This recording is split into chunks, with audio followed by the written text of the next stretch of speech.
All right, hello again, everybody. This is the Fantasy Sports Boss with a wild card weekend wrap up.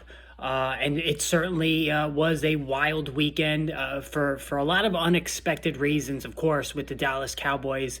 It's just complete no show against the Green Bay Packers, highlighting or lowlighting, if you're a Dallas Cowboys fan, the entire weekend. I'm going to get into all the games, fantasy ramifications. Also, what does this mean for Dallas going forward? We're going to discuss all that. If you're new to the channel, of course, hit that subscribe button and the notification button as well. And if you're also interested in becoming a member, you can hit the join tab on the homepage. Lots of good stuff coming up, as we continue into the offseason. We're now up to 5 2023 lesson learned videos, so make sure you check those out as well, as far as things that we learned during the course of the 2023 season. But today I want to discuss the games that took place both on Saturday and Sunday. And of course, we have to lead with the absolute embarrassing performance put forth by the Dallas Cowboys at home and falling to the upstart Green Bay Packers 48-32. There's a lot to unwind and unravel about with this game. But obviously the major talking point after this one is, what does this game mean for Mike McCarthy as Dallas becomes the first team in NFL history to have 3 straight 12-win seasons and not get to a championship game there. It's to me, I'm not saying that I saw this coming, that Dallas was going to lose this game, but I thought it was going to be a lot closer than a lot of people were saying. I know Dallas at home this season has been really good, putting up a lot of points. But Mike McCarthy has shown himself to be an excellent regular season coach, and then comes up small in the playoffs. And this was just, beyond atrocious what happened here. And really the 48-32 final score, was completely misleading. I mean, Dallas put a bunch of scores up late in the game when the game was already over. The Packers had put in Sean Clifford. I know they put in Love. They put Love back in late in the game, as it got a little too close for comfort, at least if you're a Packers fan. But the game really was never in doubt, and Dak Prescott padded his stats big time. Again, in garbage time. But the fact of the matter is the Cowboys go down, and now Mike McCarthy, you have to think he's going to get fired now. And honestly, I completely understand the move. And when you have a bunch of a trio, I should say, of Hall of Fame coaches that are available right now, in Pete Carroll, in Bill Belichick, and Nick Saban. And Nick Saban's not going to coach in the NFL. But you also have Mike Vrabel, you have Jim Harbaugh, this might be the best free agent grouping of coaches we have ever seen. And if you're Jerry Jones at his advancing age, how many more cracks of this is he going to get? And that's why it is almost a certainty that he's going to fire Mike McCarthy. I don't think there's any question about it. I don't think he's going to give the job to Dan Quinn, who's going to be headed to Seattle from the looks of things. And now the question would become, who's going to be the guy? Is it going to be Belichick? Is it going to be Pete Carroll? I haven't heard anything about Pete Carroll. Is it going to be Jim Harbaugh? I think that's a name to watch. You've been hearing Harbaugh connected to the Raiders, to the Chargers, but Jim Harbaugh has to know that on paper, this is the best situation to go into. You have a generational talent at wide receiver in CeeDee Lamb. You have a generational talent on defense in Micah Parsons. You just have pieces all over the place. Now the question would be for Harbaugh, can you win with Dak Prescott? Because Prescott, like his coach, like McCarthy, tremendous regular season competitor, performer, putting up numbers, but in the playoffs, always seems to shrink in the moment. Prescott finished 41-60 for 403, 3 touchdowns, but threw 2 interceptions, 1 return for a touchdown by Darnell Savage. And the game, again, he threw these 3 touchdowns when the game was already out of hand. All 3 of them went to Jake Ferguson. And Ferguson had a really big game. I mean, he went 10 for 93 and 3 scores. He looks like he's going to be a very affordable, solid fantasy contributor at a subtly deep tight end position for next season. But it was ridiculous how bad Dallas played in this game. And listen, kudos to Matt LaFleur. They won the coin toss and they went against typical coaching habits in not deferring. He took the ball on the road and immediately put pressure on Dallas. I thought that was an excellent move. LaFleur is a great coach. He really is. Doesn't get the credit that he deserves. I know we get annoyed at him with the A.J. Dillon, Aaron Jones thing. We'll get to that in a second. But it was the right move. On the road, thinking that if we could come down and score, instantly the pressure will be on Dallas. Oh no, here we go again. We're behind at home. Is it going to be a repeat of the last couple of seasons? And you have to wonder if that got into the head of the Dallas players. And it certainly looked like it. CeeDee Lamb, I know he went 9 for 110, but he was locked up by Jair Alexander in the first half when the game was won. Right? They were playing off coverage, soft coverage, and the prevent defense, whatever you want to call it, in the second half of the game. Michael Gallup went 6 for 103, Brandon Cook 6 for 47. So they picked up numbers. Even Tony Pollard, 7 for 29 in the passing game, 15 for 56 in the score on the ground, 3.7 to carry. Just another bad performance by Pollard running the ball. But it was a horrible performance by this offense. And again, LaFleur, great job taking the ball and going down the field and scoring. Now, as far as the Packers are concerned, like Jordan Love, we've been talking about it for 2 months now. I believe he's got something like a 23 to 1 TD-INT ratio over his last 8 to 10 games. I don't know the exact number of games, but he has been on a real bender the second half of the season, and now he's got a road playoff win. And this is a big deal for a young quarterback to win on the road in the playoffs. 16 to 21, 272, 3 scores, a flawless performance by him. Didn't even have to run the ball. And I said this when we were doing the early look at 2024 fantasy football quarterbacks. Jordan Love is a guy I'm going to want to have if I fail to get one of those top 4, Hurts, Allen, Mahomes, and Jackson, because I'm still prepared to do that, because even though there was a lot of turmoil at the quarterback position, fantasy-wise this season, it really wasn't at the top. Like, Jackson was incredible. Hurts was incredible in fantasy. Not in real life. He turned the ball over a ton. Josh Allen, finished at the top again. So those 3 guys justified their draft cost. Pat Mahomes didn't. He was a disappointment. But that, I think that's a 1-year blip, and that will be recidified going forward. It was that next batch of quarterbacks, your Trevor Lawrence, your Justin Fields, your Daniel Jones. Those were the guys. Aaron Rodgers obviously got hurt. Those were the guys that really disappointed from a fantasy perspective. It was that next tier. But Jordan Love now is going to be in that next tier outside of those top 4 and maybe even top 5 with Joe Burrow at number 5. But I tell you what, I love this guy. I really do. I mean, he is unbelievable. And you talk about a cool customer. Like, he didn't wilt at all in the pressure, under the pressure here in Dallas, and he was phenomenal. Romeo Doubs, 6 for 151 in the score. Luke Musgrave, 3 for 52 in the score. Dontavian Wicks, what a find this guy has been. 2 for 25 in the score. Christian Watson only caught 1 pass for 9 yards. Jayden Reed, 0. And Jayden Reed has been one of the best receivers in fantasy the second half of the season. He does not catch any of the 3 targets, and they put up 48 points, getting 1 catch with Christian Watson and Jayden Reed. Look at this team for next season. You have Dobbs, Wicks, Kraft, and Musgrave at tight end. Watson, Bo Melton's done some nice things. Jayden Reed. This is the best collection of young receivers, offensive players in the entire NFL with a young quarterback. They're going to put up an insane amount of points with an offensive-minded coach. This is going to be a fantasy bonanza coming out of this place next season. I do love Jayden Reed. Never been a fan of Christian Watson because he can't stay on the field, but these are all field-stretching talents. I love what the Packers have done. They had a philosophy where they wanted to get these explosive receivers, these guys who can catch the ball and then create yards after the catch and go the distance with their speed, which Reed has, which Watson has. Dobbs gets down the field. Just real impressive stuff here. And again, if you draft Jordan Love next season, look out. He easily could be a top 3, top 5 fantasy quarterback without question. And if he runs a little more, he could be QB1. I mean, are the Bills going to run the ball more like they have under Joe Brady? Is Josh Allen not going to throw it as much next year? What's going on with Jalen Hurts? He's banged up all the time. He's turning the ball over like crazy.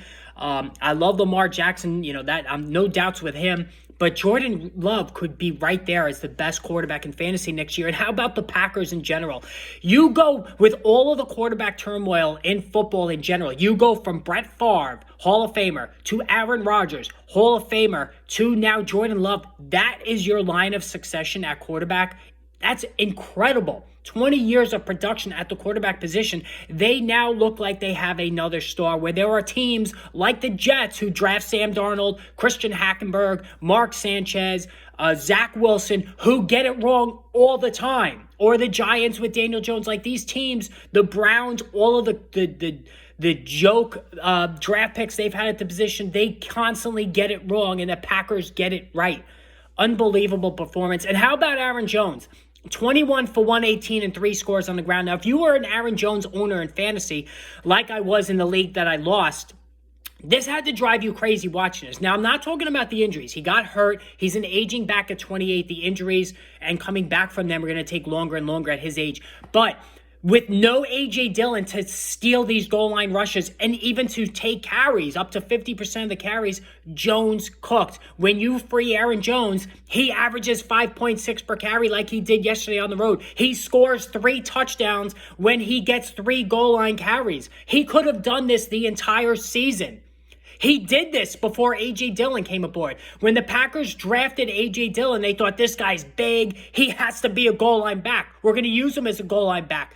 Aaron Jones was capable of doing it. He had already proven it, and he proved again yesterday. He should have been the goal line back and the 20 carry guy all season long, and A.J. Dillon should have been glued to the bench. Right?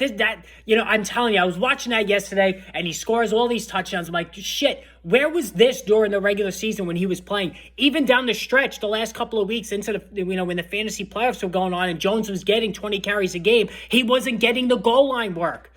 Like it was ridiculous. So, that was frustrating for sure. And also, getting back to Dak Prescott, he's got 1 year left on his contract. Do you give him an extension? I don't even know if that's a guarantee now. I honestly don't. I have doubts now because he continues to come up small in the playoffs. Fantasy quarterback, he was tremendous this year. There's no doubt about it. But that's the other thing, too. McCarthy's going to be fired. He opened up the offense. What's the new coach? Like, let's say it's Belichick who likes to run the ball. I think they would sign Derrick Henry. Like I've been saying all along, that is such an obvious move. Would they run the ball more at the expense of throwing it? Would that hurt Prescott? Would that hurt CeeDee Lamb? I don't know. This is something we're going to have to see. But it was an absolute disgrace what Dallas put on the field yesterday. And if you're Jerry Jones, you have to be beside yourself at what you saw there. I mean, it was ridiculous. All right, the late game yesterday, this was a really fun game to watch. Detroit knocked off the Rams 24-23, and this script wrote itself. I mean, you have Jared Goff beating his former team, Matthew Stafford going back to Detroit, and you know what? The fans booed Stafford, which I thought was completely classless. I mean, there were a bunch of clowns there booing Stafford, who was traded. Like he didn't engineer that trade. Let me rephrase. He wanted out. There's no doubt that I think that the time was over there. But he gave 12 really good years to that team. And then you boo him. I thought that was completely classless for a really good guy who never made waves. I just thought that was some rough treatment. But Jared Goff, you got to think Jared Goff felt really good about himself. I remember when this trade went down, and you looked at it, you're like, oh my God, Jared Goff was coming off a bad year with the Rams. He's butting heads with Sean McVay, and he didn't even play good his first year with Detroit. Like, it was bad. And then last year it clicked, and then this year he was tremendous, and he was really good in this one. 22-27, 277 in his score. We all know how good he plays at home, all right? On the road and in outdoors, not so good. So in fantasy football, while Jared Goff got 30 passing scores, he's annoying to own. In single quarterback leagues, I will still fade him, A, because he doesn't run, and B, because you have red flag games half the time on the road and outdoors, right? I don't want that. So in a fantasy world that's non-superflex, you don't want him. But he played good yesterday. He delivered. And he got a big help from the running game again. David Montgomery, 14 of 57, 4.1 a carry. He scored again. All David Montgomery does is score touchdowns, right? He also had a late catch in the game, his only catch for 11 yards. All right, so, and I've been saying this about Montgomery all season. He is touchdown dependent. He's got to score to be able to be a running back too. He's not catching the ball. He's not designed to catch the ball in this offense. Now, what will the offense look like when Ben Johnson moves on? Because he's going to get a job, whether it's Carolina or Atlanta, wherever. Will Montgomery get more catches because he's capable? Now, Jahmyr Gibbs went 8 for 25, which wasn't great, but he scored a rushing touchdown. Caught 4 passes for 43 yards. So, when it comes to the passing game, it's designed for Jahmyr Gibbs, not for David Montgomery. As far as the rest of the passing game, Amon-Ra St. Brown, 7 for 110. He had that clutch catch that really iced the game late. Won the game for Detroit, really.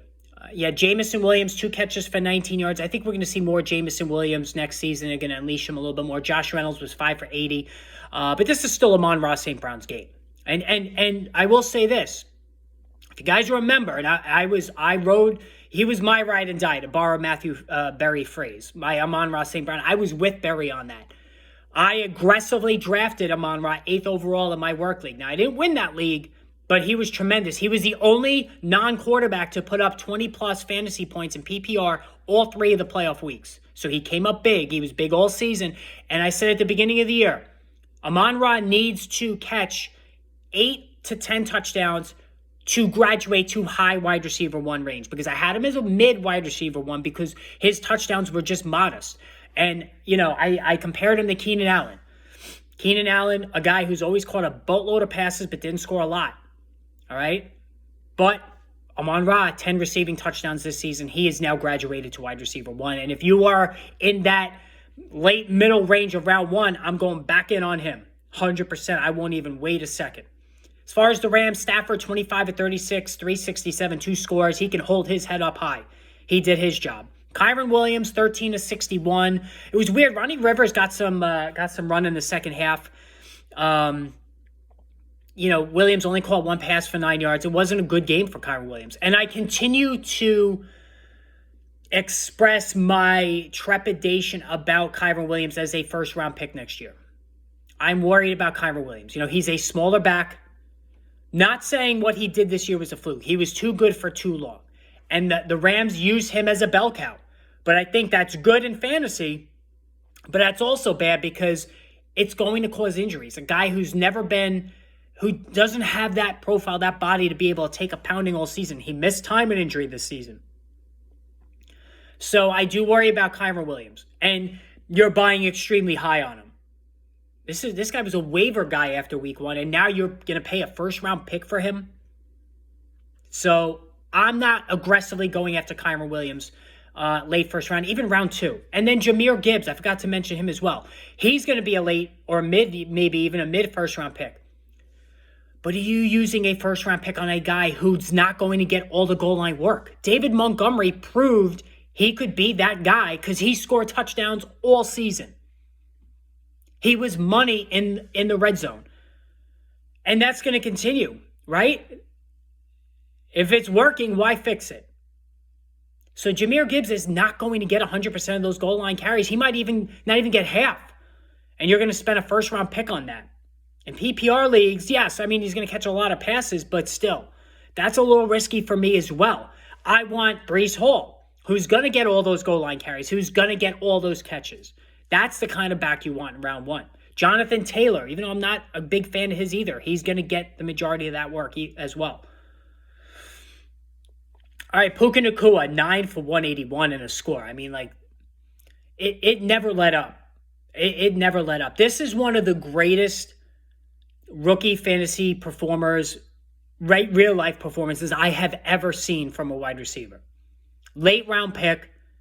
People bring up Anquan Boldin, but he was a second-round pick, and he caught 100 passes right out of the gate. Puka Nacua was a late-round pick. Nobody was talking about him. It's just crazy what is going on here with him. It really is. Now, Cooper Kupp, 5 for 27. I gave you guys that lesson learned video about drafting 2 receivers from the same team. Kupp is going to be a third-round pick. Nakua is going to be a early second-round pick. Do not draft Cooper Kupp. As that video showed, in all 3 instances where 2 wideouts from the same team were drafted in the first 3 rounds, the secondary guy went bust. Jalen Waddle, from Miami, T. Higgins of Cincinnati, Devontae Smith of Philadelphia.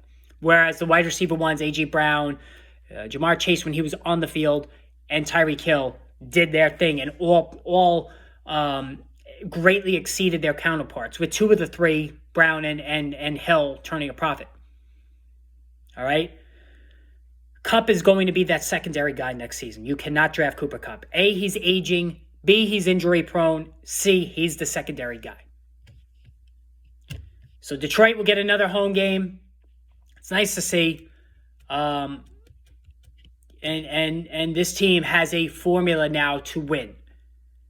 They're good at home. They have a strong running game, very good offensive line.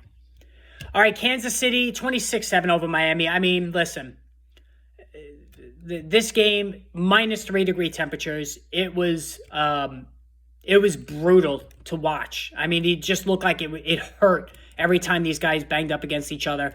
Pat Mahomes' helmet breaks. And it was really, Miami just couldn't do anything in this weather. And it was obvious. I mean, Pat Mahomes was 23 of 41, 262 in the score. But Rashee Rice, my ultimate rookie hedge pick this year, 8 for 130 in the score. Like, Rashee Rice is just ridiculous. And he's going to be the wide receiver 1 next year. Travis Kelce, who went 7 for 71, will start ceding more and more to Rashee Rice. And Rashee Rice, to me, if you can get him in round 3, I'm actually looking at a scenario now where I would love to get, like, Amon-Ra in that late first-round range, follow it up with maybe Puka Nacua if he makes it, or A.J. Brown again, and then come back with Rashee Rice in round 3. I mean, that's probably not going to happen. But listen, that would be an unbelievable trio of receivers to have right out of the gate. Now, Isaiah Pacheco, 24 of 89 in a score. Pacheco was unbelievable this year. Only 1 catch for minus 1 yard, but he caught the ball this year. Like, he proved he could be a PPR gem.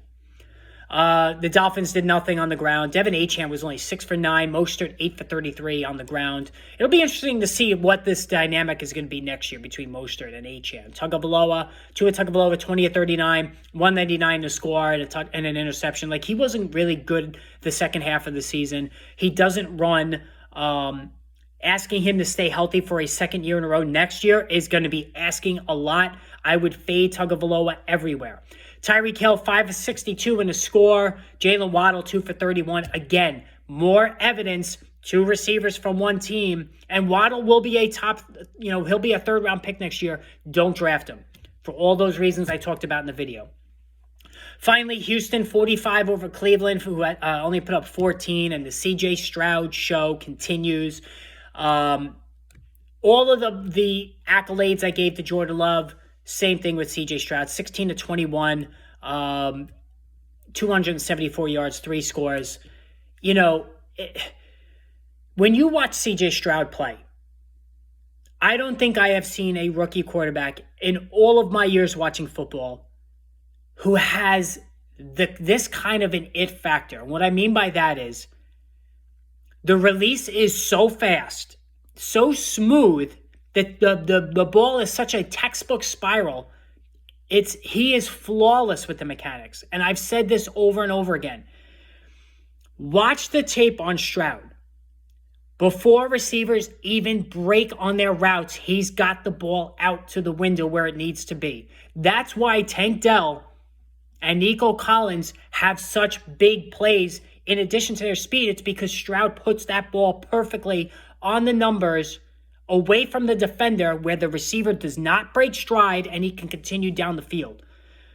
Now, the Browns' defense was bad in this one. I mean, there were guys wide open. I mean, Collins went 6 for 96 in the score. Brevin Jordan, 1 catch, but he went 76 yards and a score. Dalton Schultz, 1 catch for 37 in the score. The tight ends got involved here.